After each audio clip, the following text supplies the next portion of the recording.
What is up, fight fans? This is the Fights Tonight podcast.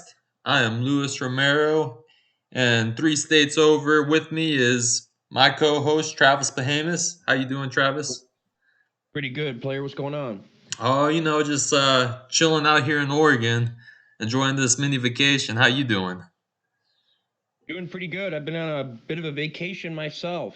Been extending the birthday partying perhaps a little bit long, but I needed to be at the home front and get some stuff done. Glad that we finally got some fights coming back up. Yeah, who do we got fighting this weekend, Travis?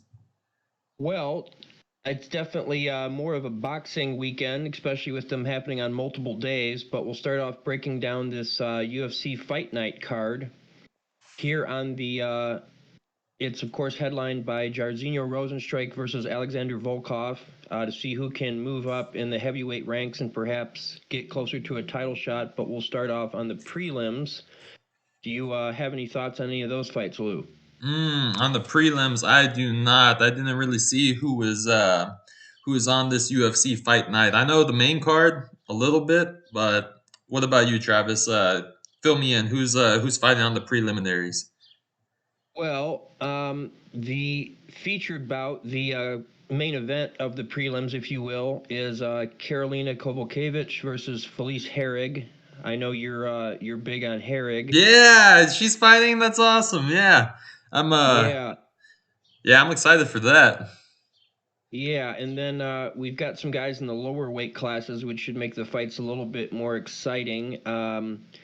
The only ones that are standing out to me is Jeff Molina versus Zhalgas Zhumagulov, who is a Russian guy that's been having a bit of tough luck lately.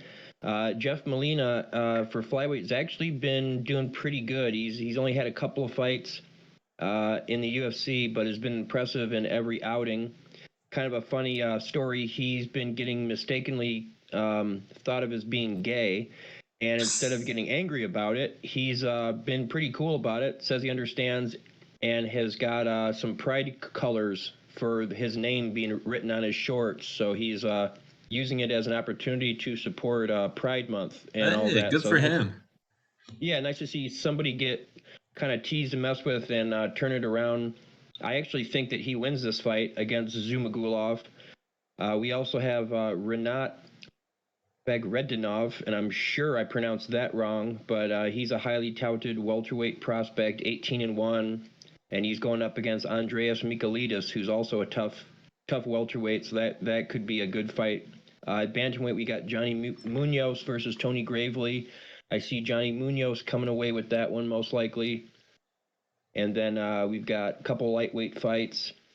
And that brings us to the main card, which will be started off by Alonzo Menfield, who is a light heavyweight, big, ripped guy, got a lot of power, fighting Askar Mozarov, who has got kind of a spotted record. Alonzo Menfield, if he doesn't get too wild, should come away with that. We have Zaruk Adashev, who's 4-3, which is kind of a confusing record to have made it to the UFC, but he must have had some impressive showings. He's fighting Ode Osborne, who is a Nigerian, I believe, who is doing pretty good. And then he got caught with a pretty good kick. I want to say a spinning hook kick or a spinning back kick to the face or something. So it'll be interesting to see how he kind of comes back off that one. We have a women's flyweight fight, Karine Silva versus Paulina Botello. At featherweight, we also have a good one, Mike Trizano versus Lucas Almeida. Trizano's 10-2, Almeida's 12-1. Trizano's had some pretty impressive fights, actually. He's a guy from the Northeast. I want to say Philly or Boston. That one seems like it could be pretty even. That brings us to the co-main event, which is probably going to be my favorite fight on this card and the one I'm most looking forward to. It's got Dan 50K Ige versus Mavsar Evloev. You'd probably be a lot more familiar with Dan Ige because he's had a lot of big fights in the last few years. He fought Calvin Kattar, he fought Edson Barbosa, he fought the Korean Zombie.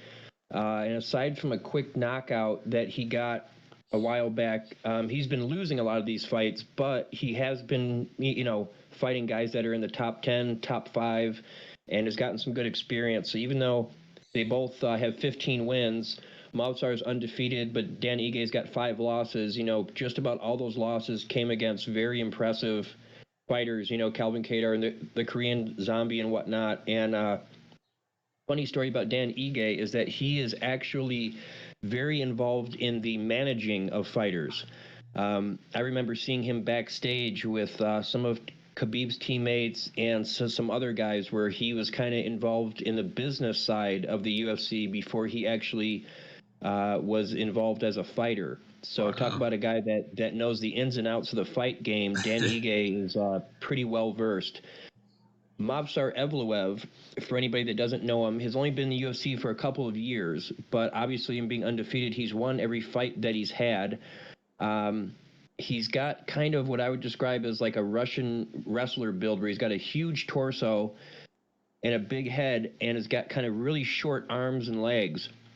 He's not the most dynamic striker, kind of like a lot of the Russian wrestlers, but he is very tenacious, and he doesn't seem to really care to get the fight to the ground the way like a Khabib or a Makhachev would. He's okay standing with people and kind of relies on his toughness and his grit.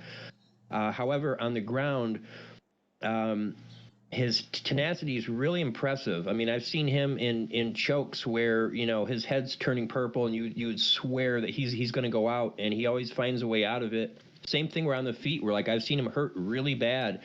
And I mean, he seems about as mentally tough as you could hope for. So, you know, it's a big step up for him. I think, you know, Dan Ige's kind of similar in a way, where Dan Ige's got some quick knockouts, but he likes to wrestle people down to the ground and hold them there. I don't see him being able to do that with Evloev, although I don't see Evloev necessarily running through Ige on the ground. Standing, I would say that Movsar's a little bit tougher and Ige's maybe a little more slick and experienced. So this is either going to really be a coming out party for Evloev and is going to move him into the top 10, or it'll kind of get Dan Ige back on track. If I had to pick one, I'm going to go with Evloev, just because I'd like to see the new guy kind of get his shot. And I've bet on him for all of his UFC fights, and he has never let me down. He's usually a heavy favorite.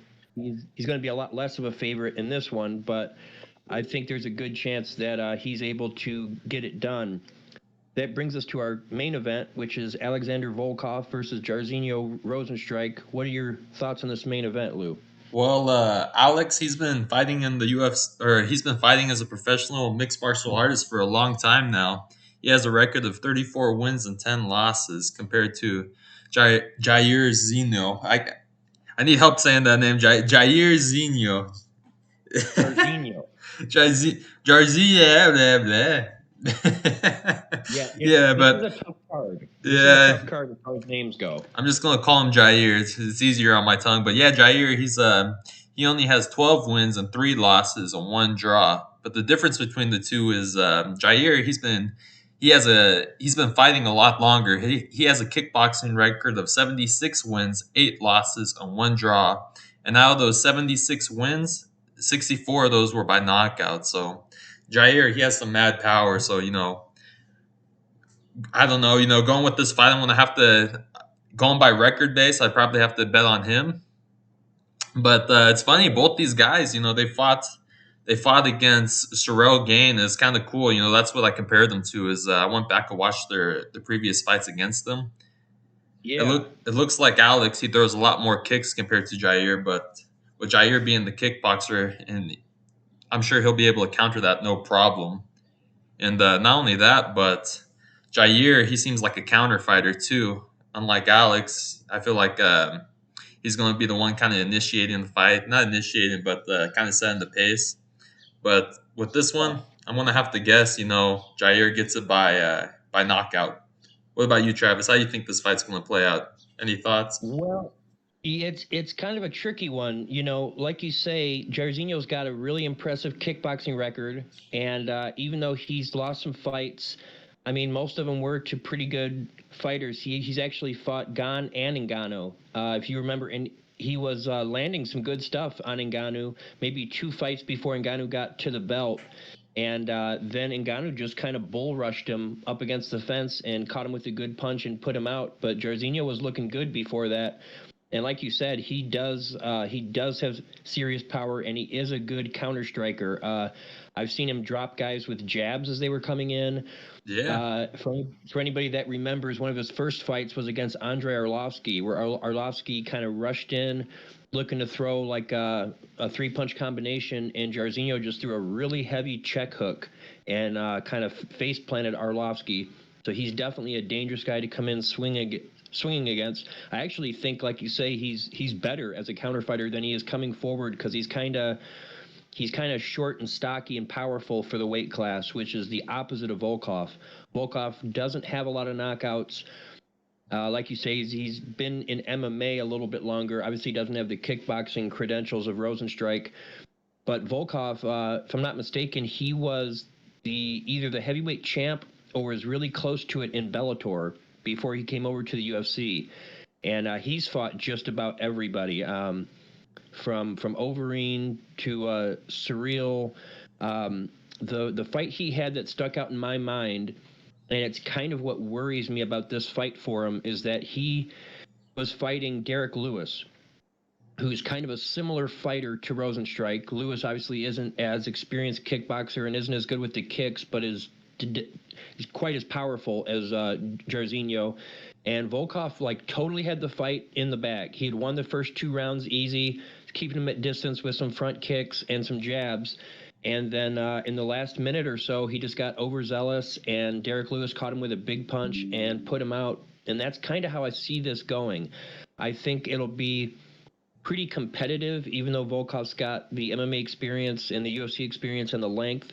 But Jairzinho is so powerful that you can't just come rushing in on him. And for a short, stocky, powerful guy, he will mix in some leg kicks and stuff.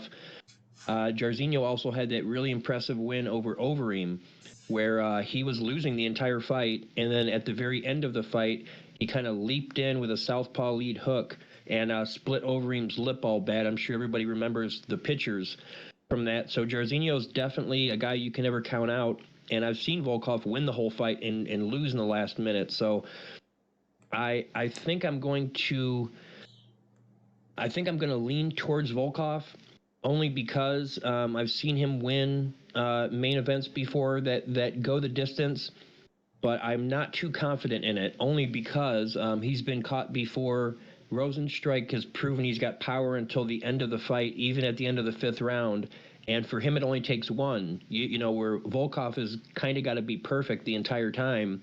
And then after 22, 24 minutes of being perfect, you get caught with a big shot and it's all over. So I actually might go the other way and lean towards Volkov, but I would call it like a 55-45 and wouldn't be shocked at all if Jairzinho got it. Real quick, for anybody looking to bet, the best parlay that I could make for you would be picking Jeff Molina on the prelims, picking Johnny Munoz on the prelims. I would go with Felice Herrig, as Lewis would probably be going for. Yeah. If you're feeling cocky, you can add the Alonzo Menfield fight that's starting the main card. And then, you know, all the other fights are really even. And so those I would be kind of careful with. You know, if you're going for momentum, you could pick Evloev. If you're going for experience, you could pick Ige. And then the co-main event's kind of a similar thing where, you know, Jairzinho, I would probably imagine, is the underdog, but I'm not sure on that.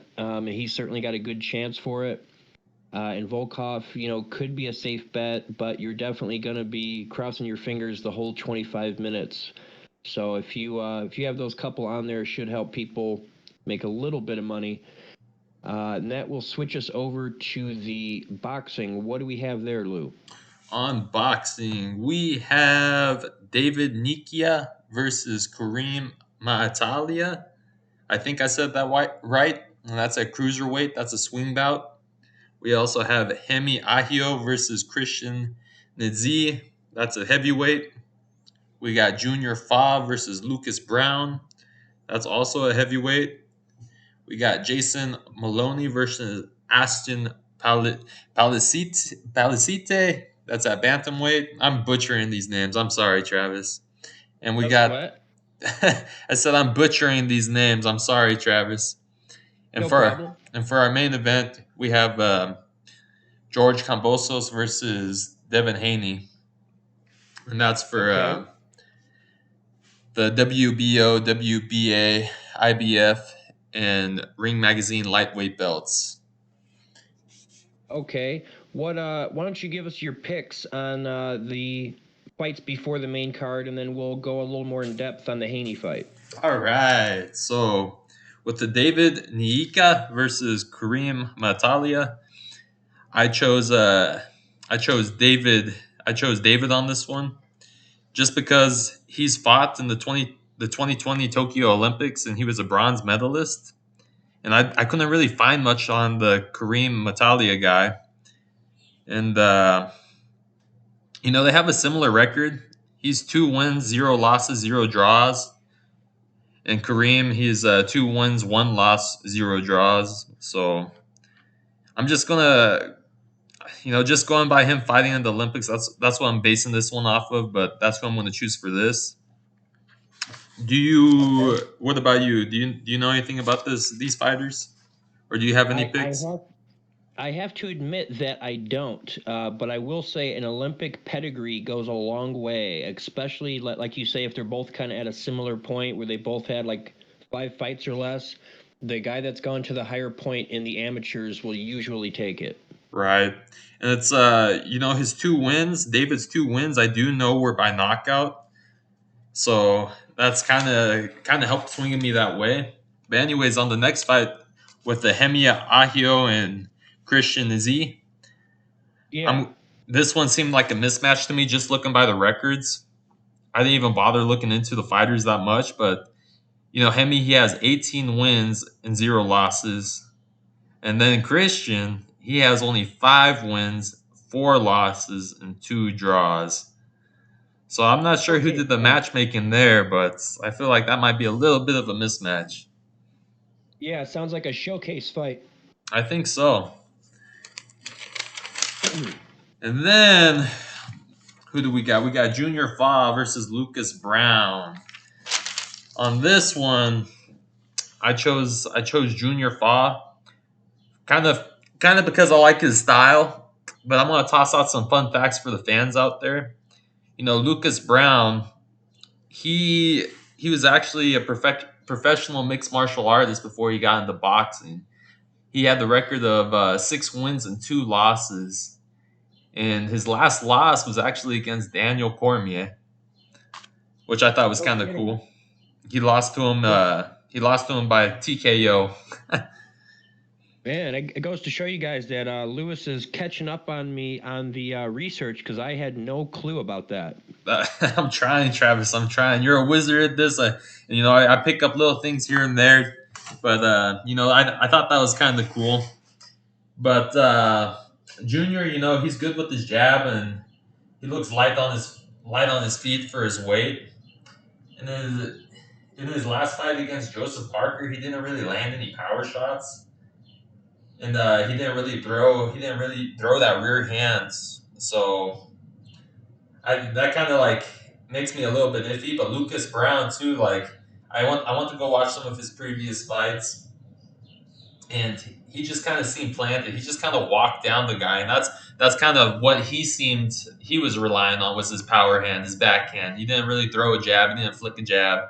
So I think this fight's kind of going to go with Junior Fa being light on his feet, kind of flicking out his jab, staying out of Lucas's way. Lucas, he didn't look that impressive. He didn't look like a really good counter fighter or anything. So I can see this one going the distance and Junior getting it by split decision. Yeah, I would have to agree with that. Joseph Parker, I believe, held one part of the heavyweight belt. So just being in the ring with a guy like him should really put him head and shoulders above Lucas as far as having experience for boxing. That'll bring us to our co-main event, which is Jason Maloney versus Ashton Police. Hope I said that last name right at bantamweight. What are your thoughts on that one, Lewis? Ah, hmm. I couldn't really find much on Ashton Poliste. I looked up his last fight against Roland J. Biandina, but the venue they fought at wasn't very big. So I'm not sure if this is his first time stepping into like a promotion this big. Yeah. But going with Jason Maloney's background of him fighting, who's the guy that's fighting on Tuesday, Travis? Nate. Inoue Inoue. Yeah, see now Jason he fought against him, and I know that was a big fight, and he didn't get knocked out by him, and I think that's impressive. He lost by split decision, but That's really impressive. yeah, and going by styles with these two fighters, Jason he likes doing a high guard, and he's really good when he gets inside. Like he can fight in the pocket. He's really good with his short hooks and his short uppercuts. But he's also good with his jab and cross. He's really good at closing that distance. And looking at Ashton's last fight, he didn't really look that impressive. His hands were kind of down. He didn't look fast. He didn't look explosive. So based on all those factors, bro, I'm gonna have to guess on Jason Maloney. Yeah, I'm gonna have to agree with you on that one. Something else I'm seeing on mine. I don't know if this fight is still on there, but it looks like a couple fights before another Maloney is fighting who looks a lot like him, and I believe is his brother. So that immediately puts him on my good side, and especially if he's been in there with Inoue Inoue. And after me and Lewis break down this Devin Haney Kambosos main event, we will slightly touch on the rematch on Tuesday between Inoue Inoue and Nonito Donaire. Inoue Inoue, for anybody that knows, is a real serious body puncher and has a really crafty way of going about it, where his punches kind of start off looking like hooks and end up being straights. To make it the distance with him is something not a lot of people have done. And so if he's done that and he's fighting in his hometown, I would say real good shot of him winning that fight, and hopefully his brother will pick up a win earlier in the card. So it looks like we're in agreement on Mullaney winning. That brings us to our main event between Devin Haney and George Kambosos Jr. This will, of course, be for all of the belts at lightweight. And whoever wins sets themselves up for a lot of big fights with, Lomachenkos and Tank Davis, and perhaps down the road Ryan Garcia and guys like that. Maybe even a rematch with Teofimo if Kambosos wins, or maybe if Devin Haney wins, he'd like to give Teofimo Lopez a shot to get all of his belts back. What are your thoughts on this one, Lewis?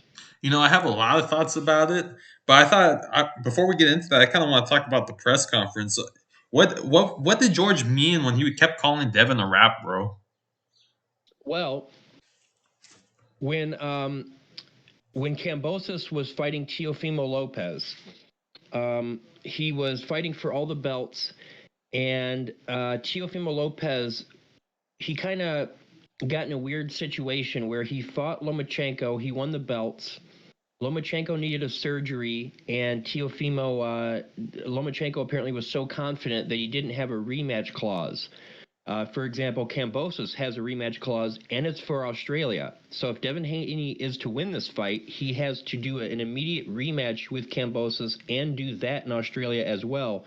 Lomachenko was so confident against Lopez that he didn't do one, and that was an ESPN fight. Teofimo immediately switched organizations and stuff like that, and when he came up against Kambosos, Devin Haney started sending messages to Kambosos, telling him that he hoped he win, showing him his Instagram videos of Teofimo Lopez being out partying, and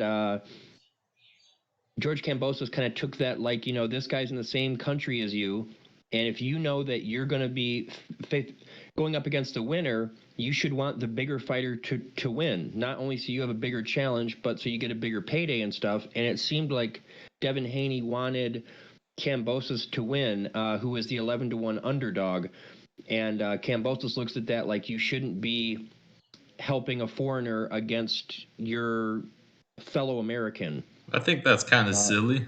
Huh. Yeah, it does seem like kind of a strange way to look at it. He said, obviously he took the help, and every tip he could get, he would go for. But I think what bothered him about it wasn't so much Haney going and helping a foreigner against an American, but I think he looked at it like, okay, you're like, I got to fight one of these two guys after this. And Haney, I think, and everybody else, I think, especially before the fight, looked at Kambosos like the easier fight. Even though he's undefeated, Teofimo was just coming off beating Lomachenko, whereas Kambosos hadn't really fought anybody of that level. And so I think he thinks he wanted Kambosos to win because it's an easier fight, which, is possible. But Kambosos is definitely, oddly enough, it kind of seems like whatever was affecting Teofimo Lopez is kind of affecting Kambosos, where it's like, you beat this guy that had all the belts, and it kind of immediately goes to your head. And it's funny because Teofimo, it wasn't like he dropped Lomachenko or anything. It was a really close fight. And yet it seemed like, him having all the belts really went to his head, kind of, in a way, kind of like Kambosos and Lopez, where Kambosos did drop Teofimo Lopez in the early round and got dropped later on and came back. But, he won a split decision. So even though you are, almost the undisputed champion, you've got all the belts, kind of like how Lomachenko had a shoulder injury and maybe didn't fight to the best of his ability. That definitely wasn't Teofimo Lopez's best performance, and Kambosos barely came away with the win. And so it definitely seems like it's going to his head a little bit. What do you think happens in this fight, Lewis? It's hard to say because Devin, he likes the Philly shell a lot. And I think that's going to play him good when he goes up against George. George, he's really fast. He is fast. I seen him knock down Teofimo in round one. In his last fight with the really fast overhand, bro. If he can clip Devin with that, I think that would be lights out for Devin. But I don't know, bro. Going by styles and watching the previous fights, I want to guess on George. I'm gonna guess on him. He seems like the more fast, explosive fighter too, to me, in my eyes. Devin, he's really good with that stiff jab and kind of using that rear hand. Like it seems like he almost overuses it, but it looks like George, like even at the press conference, it seemed like he kind of understood like Devin's style a little bit. He knew like Devin's going to be running away just a little bit, but I think if he can avoid getting clipped, even if he does get clipped, I think George will be fine, bro. I seen him get clipped by Teofimo and he was fine. He has a good chin on him. So I'm going to guess on him. It's also in his home country, so if it does go to split decision, I think it'll go to Kambosos. But what about you? Who do you think is going to win, George or Devin? No, I'm kind of torn as well. The thing that I'm seeing is that Haney is quite a bit longer and is definitely the better pure boxer. Like you say, he uses that Billy shell for counterpunching pretty well. When he needs to move on the outside, he seems to be able to do it. He's got okay power. I would actually probably give the edge in power to Kambosos. And as you touched on, Kambosos is crazy fast. Yeah. Like especially when it comes to his combinations and stuff. The thing is Kambosos' arms are really short, and a lot of his combos seem to have that left hook in there. Like you touched on with Teofimo Lopez, it's that overhand that he seems to catch people with. The thing I was the most impressed with that wasn't so much the overhand that he dropped him with. It was like the minute leading up to it, where Teofimo Lopez, like I said, didn't fight to the best of his abilities. I felt like he kind of came out and was going for the knockout immediately. Yeah. And one of the things that might have pumped Kambosos' head up was that he kind of predicted, like Conor McGregor, that he would drop him in the first round, which happened right at the end. And so now he thinks he can tell the future and stuff. But who knows? Maybe he can. But the thing is not only was that Teofimo Lopez fight a split decision, but Kambosos' last 3 fights were all split decisions. And to be fair, they were 3 tough fights. Mickey Bay in New York, Lee Selby in England, and Teofimo Lopez in New York. So he's basically been fighting everybody else in their hometown. Yep. An interesting note, before the Teofimo Lopez fight, he beat Lee Selby in England, which put him in place for the Teofimo Lopez fight. What's more interesting is right before that fight, he fought Mickey Bay. For anybody that doesn't know, Mickey Bay is from the same training center and the same circle of fighters, if you will, around the Mayweather gym that Haney is. Mickey Bay has actually been training Devin Haney. So I saw an interview with him that was pretty interesting, where this guy, has fought Kambosos a couple fights ago. I believe it was at the end of 2019, and now he's training Haney. So Haney will have some kind of extra tools where, he's got a guy training him that went all 10 rounds and barely lost a split decision, where Bay was kind of outboxing him and a little bit too slick for Kambosos in the beginning. And then Kambosos started kind of taking over later when it seemed like Mickey Bay was kind of tiring down. And I believe Kambosos dropped him once with that same overhand. The thing about Kambosos, like I said, in that minute before he dropped Teofimo Lopez's, he really took some shots. And unlike Devin Haney, Teofimo Lopez has got real power. And the thing that I keep coming back to is I see Devin Haney taking a lot of these rounds. I see him outboxing him, and as long as he doesn't get clipped, just his style and his length and his movement should get him the rounds. The thing is if things aren't going Kambosos' way, halfway through the fight, he can step in and eat 10 good shots and kind of turn it into a wild brawl to get one off. And I have seen Haney hurt a couple different times. And every time I've seen him hurt, he kind of got lucky, and it was right at the end of the round. In one of his last fights against Jorge Linares, he was shoulder rolling, and Linares kind of faked a left hook and threw an overhand right that got in there, kind of similar to how Kambosos would. And Haney was like staggering and not walking straight back to his corner, and basically held on to Linares for the last 2 rounds after that. So I think as far as grit and toughness and being in a firefight, it leans towards Kambosos. Kambosos is almost a 2-to-1 underdog, which is kind of shocking with him having all the belts and it being in his hometown. But I think that just goes to show that everybody knows that Devin Haney is the longer, slicker, smoother boxer. What I would say about this is, even with the help and everything that Haney's got, I think this is kind of like that main event in the UFC, where it's Haney's fight to lose. If Haney can stay on the outside, keep pumping that jab, anytime Kambosos comes in with something big, he can clip him. The only thing that worries me is Haney's shoulder roll tends to work better against power guys, because you can block one good shot and slip your other shot in there. If you're a longer guy like Haney and a guy is looking to get in close because he's short like Kambosos and he's throwing with the kind of speed that Kambosos does, you could go to roll his right hand, and before you get your own straight right on him, he could come back with that left hook and catch him. And I think if at any point in this fight Devin Haney gets hurt, I think it's big trouble. Even if it's at the end of a round, Kambosos is not a guy that you can hold on to. He's not a guy that is going to take it easy when he's got you hurt. They both seem to have great conditioning. Because of that, I see the fight going late. I wouldn't be shocked if Haney got caught with an overhand or a left hook and got finished, or if Kambosos kind of starts getting sloppy and is losing and starts coming forward kind of recklessly and eats a good uppercut or a good straight right.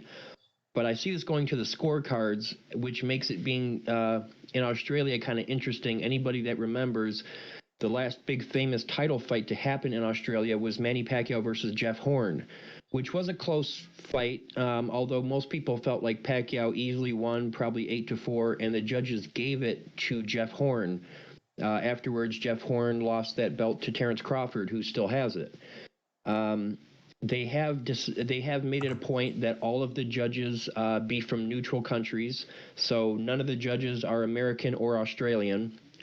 But it being in Australia, I've got to think will help Kambosos. Also, you have the crowd effect, where every time Haney does something good, the crowd will either be silent or boo. And all Kambosos has got to do is throw a flurry of punches, and even if they're all blocked, the crowd is going to go nuts, and that can sway the judges on a close round. I got to tell you, man, I'm pretty torn. I really think this is 50-50. I really think that the length and the boxing and all that goes to Haney, and the experience and everything, and the grit and the speed and the power goes to Kambosos. And, he's faced a little bit higher level of competition. But on the other hand, Haney is won his fights a little bit more clearly. Where, like I said, Kambosos' last few have all been split decisions. So my heart wants me to go with Kambosos, even though he seems like he's kind of getting a big head and stuff. But the outfighting boxer in me tells me that Haney is going to jab him up quite a bit. This is one that I don't know if I would bet on this one, just because of everything being so close with it. If I have to make a final call, I'm going to go with Kambosos, but I don't think it's an easy fight. I think he loses a lot of these rounds, and I think if it makes it to the scorecards, or even if he gets a finish, I think he either might be down on points or it could be really close. I think either way, it'll be a really good fight.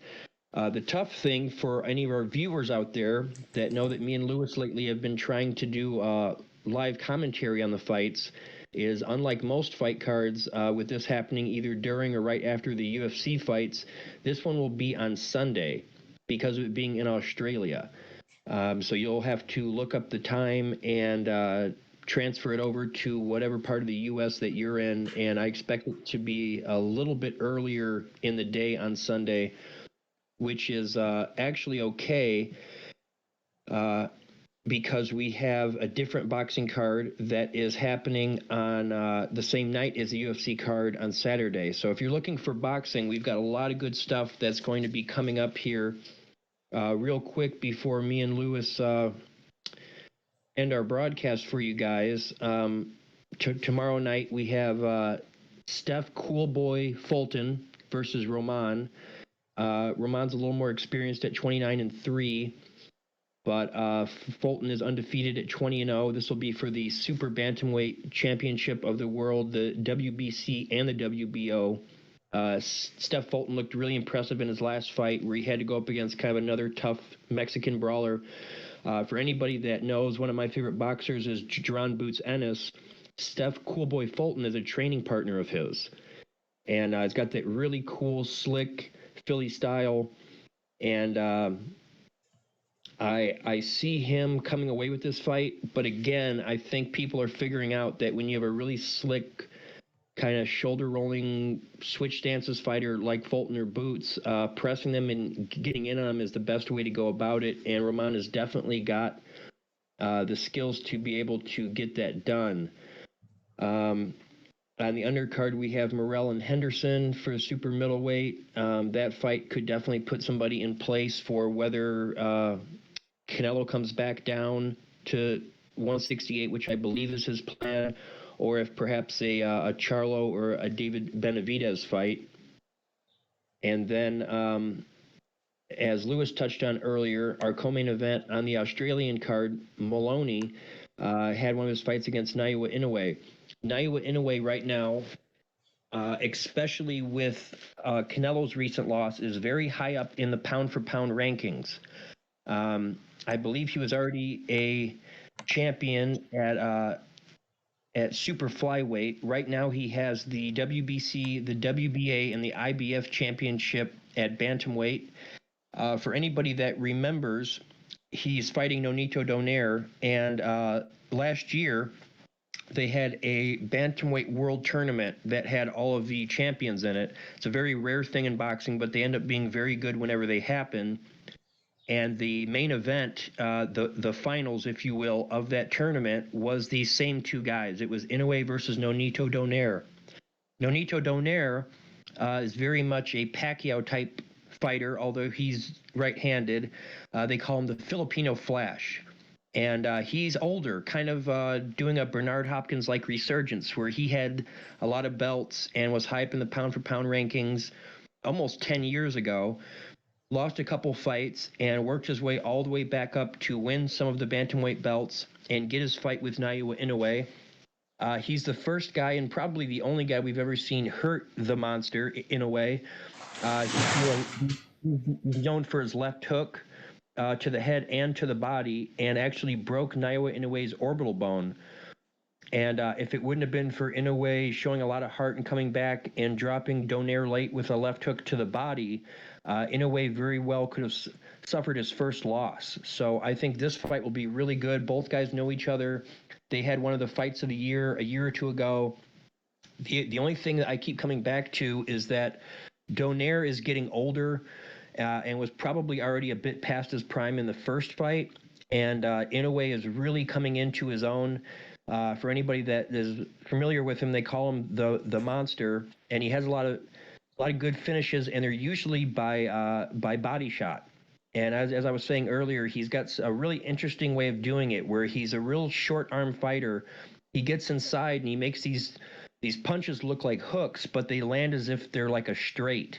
And even with the broken orbital bone, he was able to put Donaire down with that body shot. So anybody that doesn't get enough boxing between the Fulton fight tomorrow night and the Kambosos fight on Sunday, if you are bored on Tuesday, there's a good chance for another good perhaps fight of the year between Nonito Donaire and Inoue.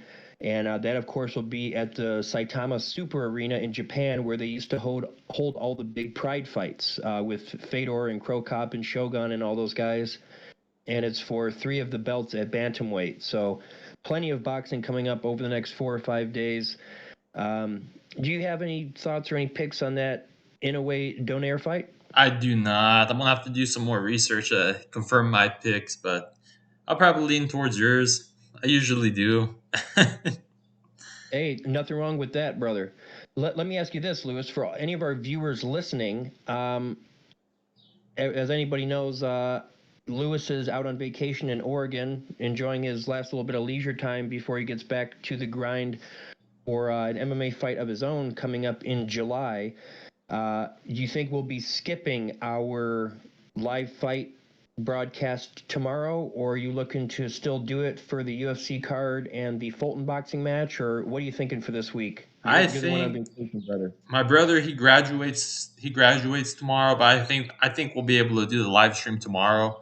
For that boxing fights happening Sunday morning, I'm not sure if I'll be able to do that one live, but I can definitely do tomorrow night. It sucks that they're in Australia. They really screwed the pooch on that one. Yeah, it's kind of a bummer because same thing with the Inoue fight in Japan. Not only do they tend to do them on weird days, that one being Tuesday and Kambosos being on Sunday, but then it also tends to be a weird time, which I'm sure anybody that happens to be listening in England, it probably thinks it's pretty funny us complaining because they have to wait till the middle of the night for any fight card. Yeah. But you heard it here first. Even on vacation, Lewis is going to try to get us in on a live fight broadcast for the UFC card tomorrow night. And if the times match up, maybe we'll be able to do a little bit on the unification bantamweight bout between Fulton and Roman. A couple of guys that aren't as well known, but Fulton is a lot like Boots Ennis, just like 40 pounds smaller. So, and maybe not that much, maybe 30, but that'll be an interesting fight. And if you guys are going to be watching one of those and want something to listen along to, or you're driving and you can't watch and want to listen to some people breaking it down and letting you know how the fights are going, be sure to check us out on our Fights Tonight channel. I believe that's about all for us right now until these fights start up tomorrow. You got any final messages for our viewers, Lewis? I do not. Just hit that like and subscribe button. Help some players out, and be sure to tune in tomorrow with me and Travis. You heard it here. Don't disappoint Lewis. Do everything that he says. Yes, everything, everything. Leave a tip. I'm just kidding. All right, brother. So with that, I think we're going to call it, right? Yes, sir. All right. Well, thanks for joining us with the Fights Tonight podcast, and we'll catch you next time.